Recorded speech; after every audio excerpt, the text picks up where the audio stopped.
Welcome to Build. I'm Laura Haywood, and I'm really excited to talk about a new and beautiful work of theater today.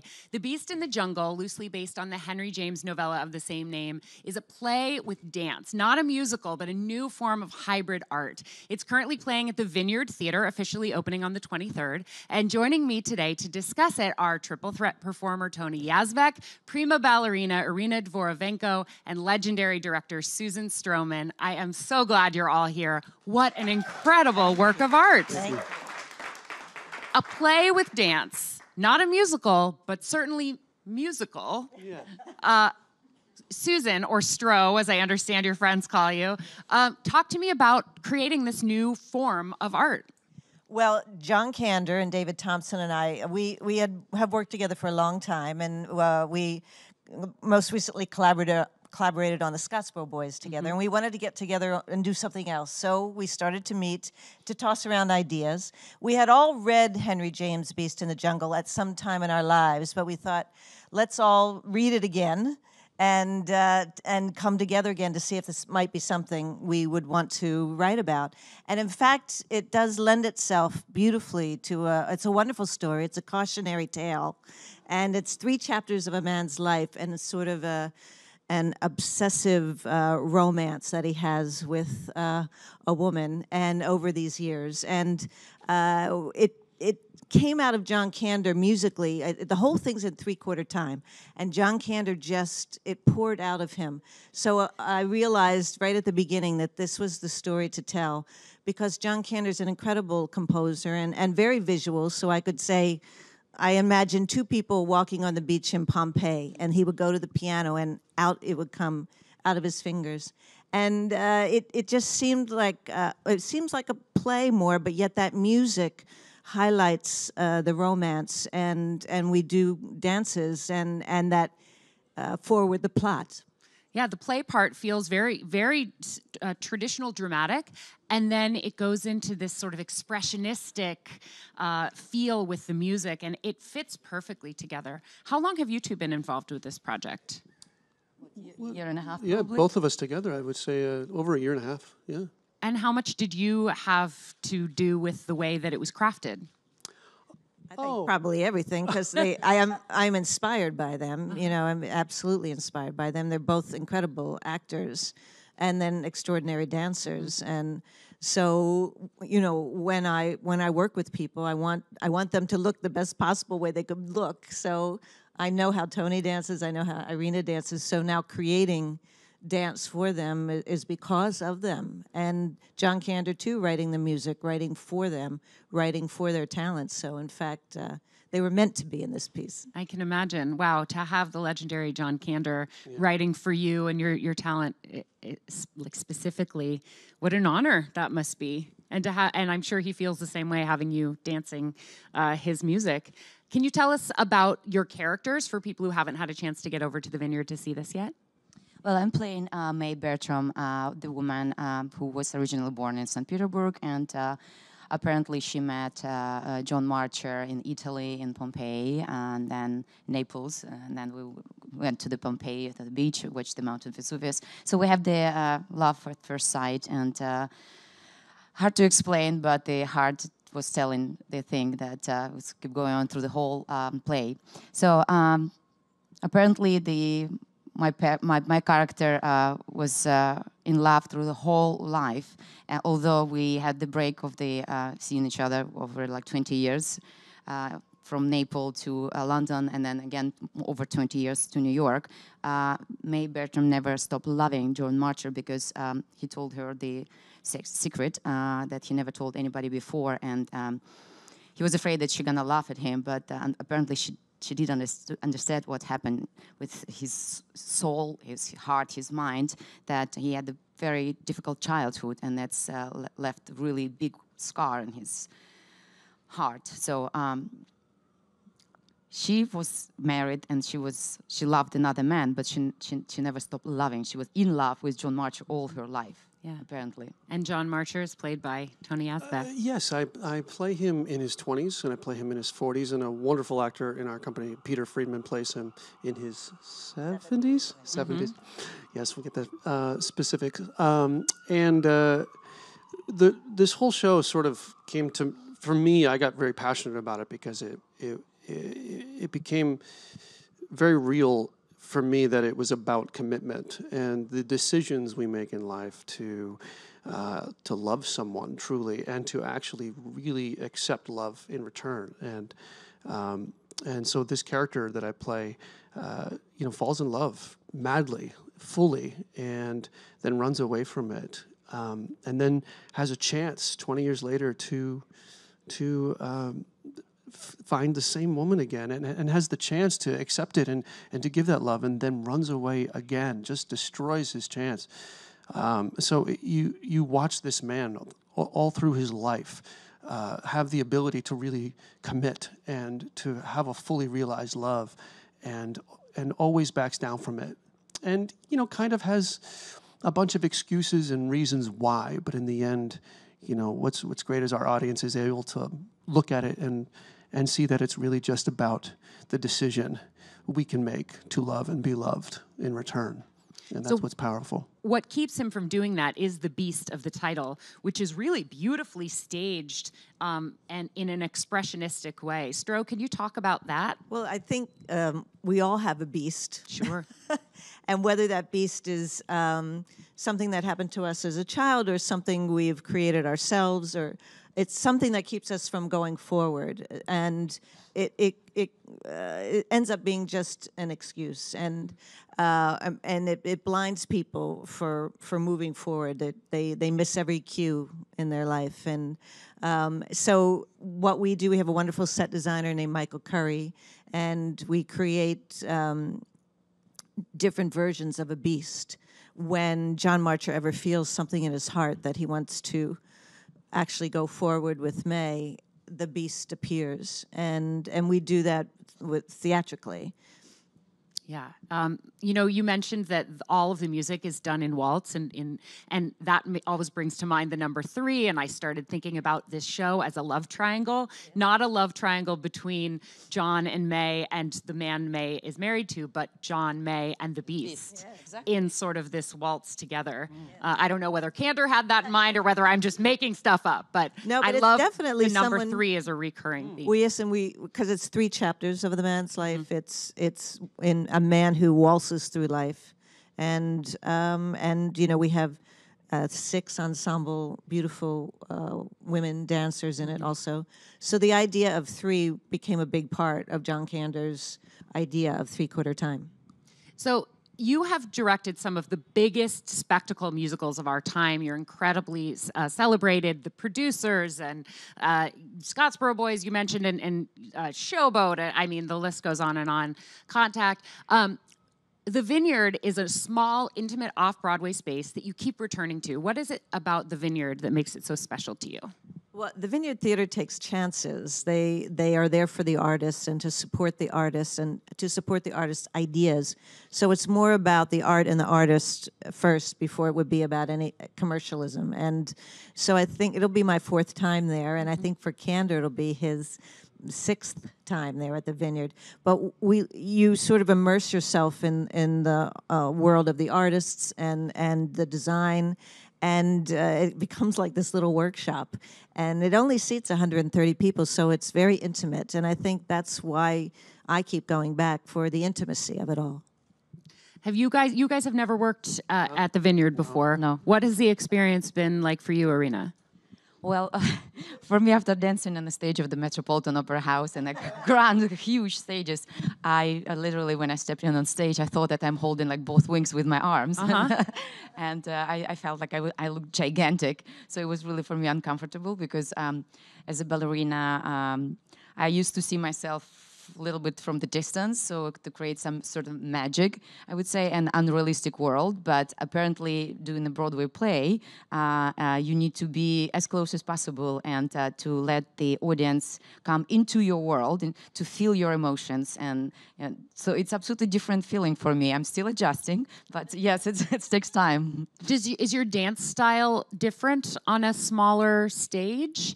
Do you have trouble sort of going huge. Yes, when you the need space to is you need to smaller? hold yourself a little bit and be more cautious. You cannot run wildly or jump wildly, because I landed up on the arms of the audience.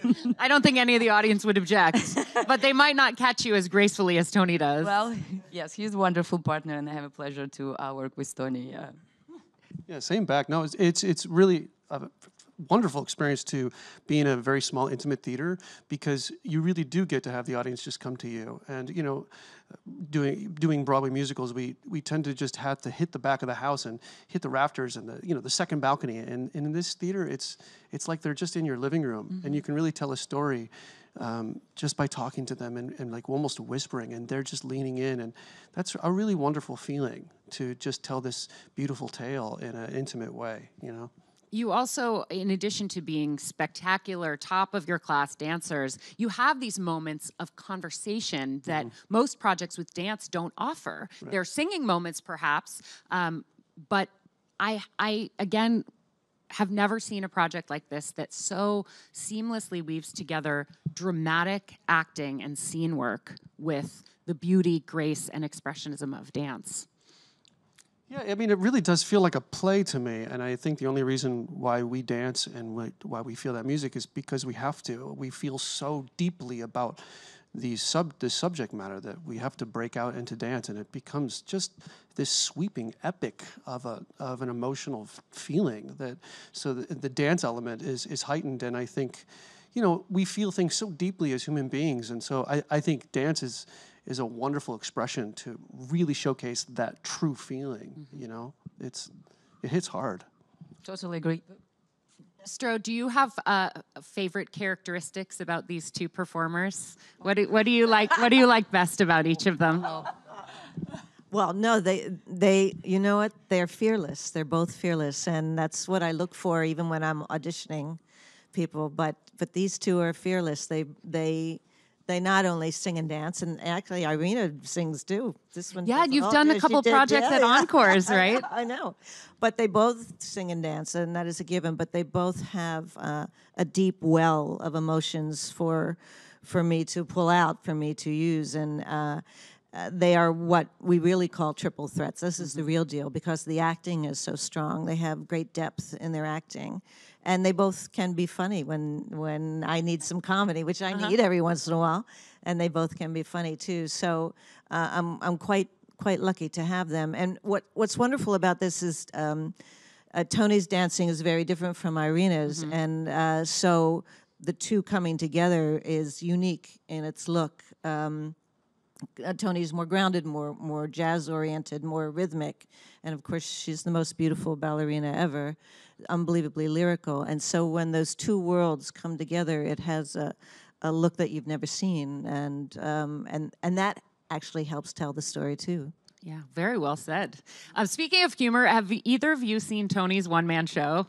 Because he is so funny. Thanks for coming, Laura. Oh yeah, absolutely. I saw it at Birdland, and actually my favorite thing about that show was you talking about how you were as a kid. And is it that your mom told you that for every lesson you wanted to take, you had to practice an hour a day? Yes, it was actually a half hour a day. I had 5 classes, so yes, it was 2.5 hours a day. So I'd wake up super early and go downstairs and practice tap dancing for 2.5 straight hours before school started. Whenever I see someone on stage who looks effortless, as you both do, I always think it's important to publicly acknowledge how hard the work was to get to the point where it looked like it didn't take any work at all. That's a good way to put it, because it really does take a lot of discipline. And your parents, whoever is around you, that's the most important part, because you better surround yourself with very encouraging people. It's going to be really tough. Irina, you started dancing at a very young age, I imagine. Yes, my parents was ballet dancers as well, and so I started pretty much like 6, 7 years old, at age 6 or 7, and then continue my career, of course. And then when I step out from American Ballet Theatre in 2013, I started pursuing. I got the first offer to do Encore on Your Toes, and that was my first ever speaking role. Because as a ballerina, all our career we're mute, and I'm talking but inside my head. So sometimes people think that you're crazy. You're sitting in this, in a car or in the subway and keep talking to yourself, expressing some feelings, because just to be not doing the dance movement but feel something on stage. So I usually talk in my head story. I explain why you're doing this, not just a 1, 2, 3, 4 run.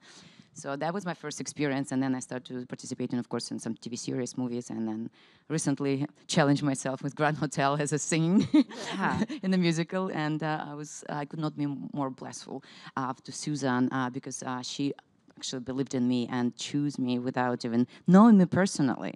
So of course we know who each other was, but we never met personally, and she just requested me without even audition. So she somehow had certain trust in me, and I just was completely blown away because it's never happened in my life ever, and I'm very grateful. Thank you so much to I'm the lucky one. for believing. Well, you know, because Irina has to play a 20-year-old, a 40-year-old, and a 60-year-old, and I need a great actress for that, and she is indeed that actress.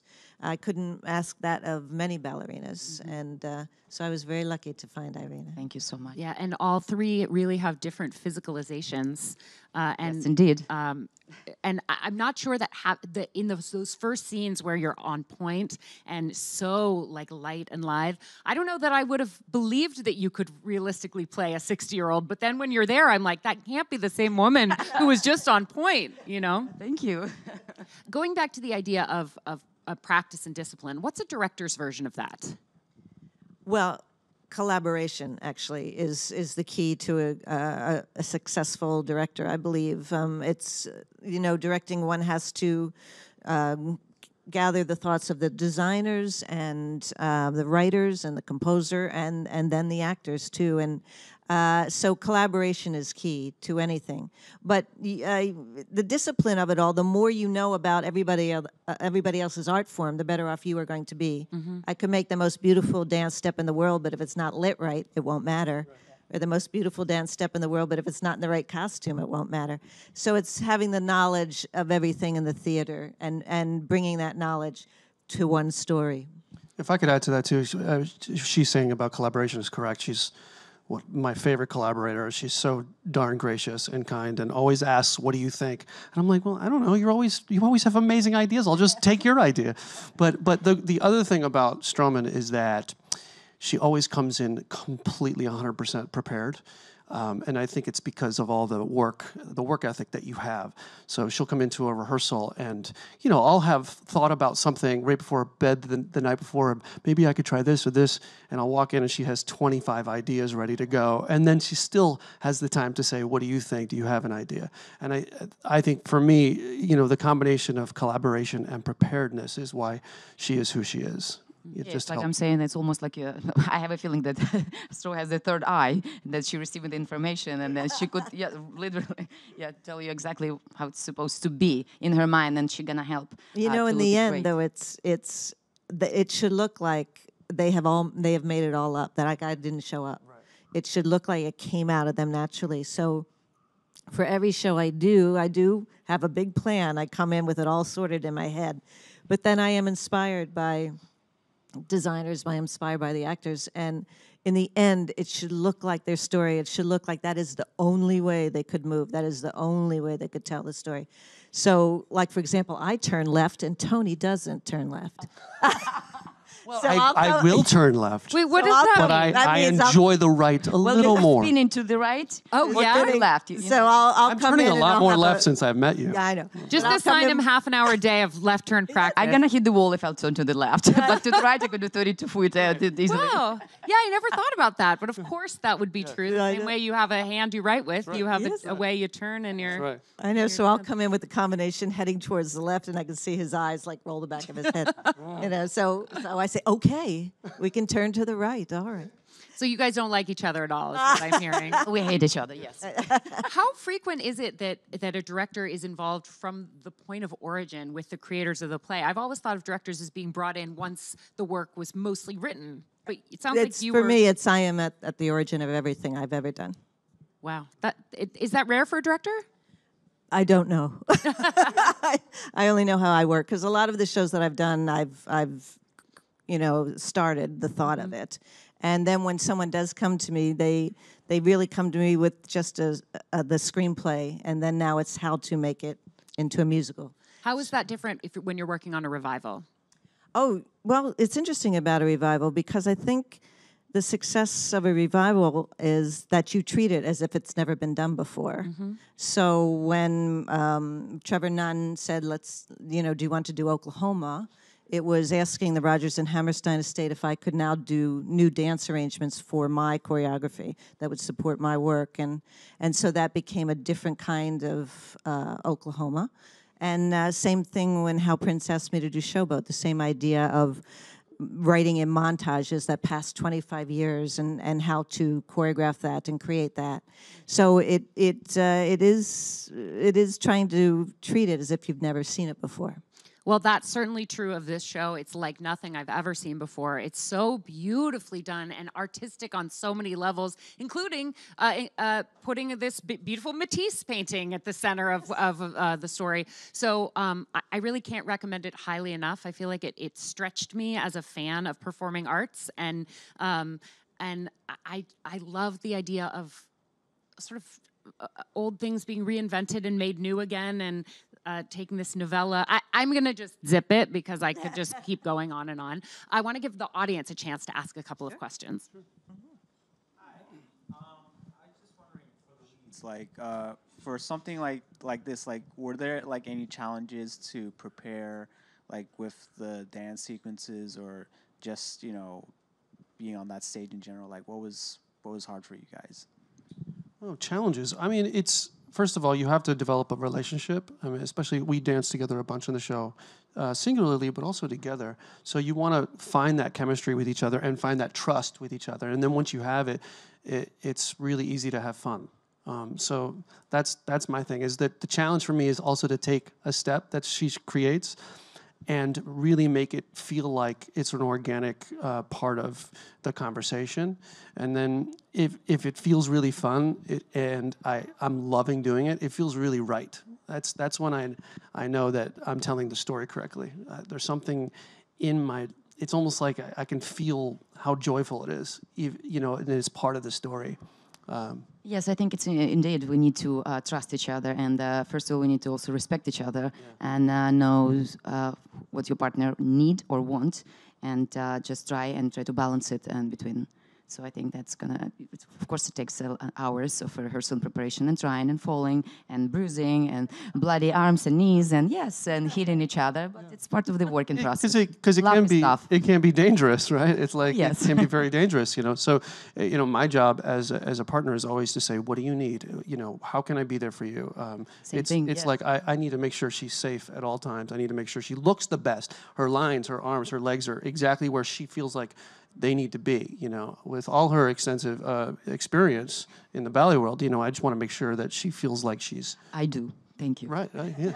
That's. I always feel like that's my job as a partner, is to make her look her best. Who else has a question? Hi. So is there anything that you guys do during the performance to help you jump from a 20-year-old mentality to a 40-year-old, and then Irina's case, a 60-year-old mentality? I think for me, when it's during the rehearsal process, kind of chopped. If you're doing first 70 years old, then 20, and then 40, that's a little bit difficult to come emotionally prepared. It takes a little bit more time. But when you do it through the performance, I think the emotional build-up and the feelings between me and my character, John Marcher, start to build it up, and you start to feel so fuller and love. And I think by changing the timing, change the costumes, the wigs, and also in your mind, you change the attitude as a woman, being a young girl and then being a lady and then getting already in old stage, I would say, older stage.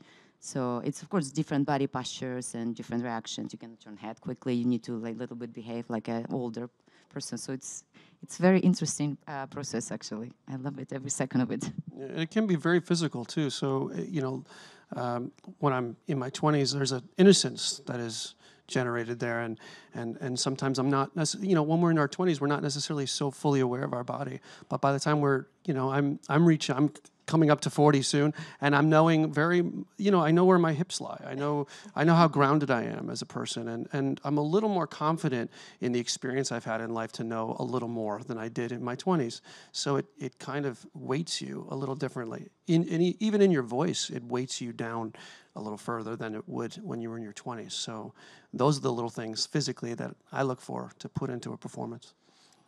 I think that it's. I'm not going to ask you this because I feel like it's important that it stay inside you, but I feel like I could sense that you each had an idea of your own beast that you brought to the stage. And again, that's a very intimate thing that I feel like I don't want to intrude upon, but I can tell that the direction led you to bring in a personal experience that lends gravity to these roles. And so I want to congratulate all three of you on that and congratulate you on this beautiful production. Thank you so much for coming in and Thank you so very much. Thank you. Thank you.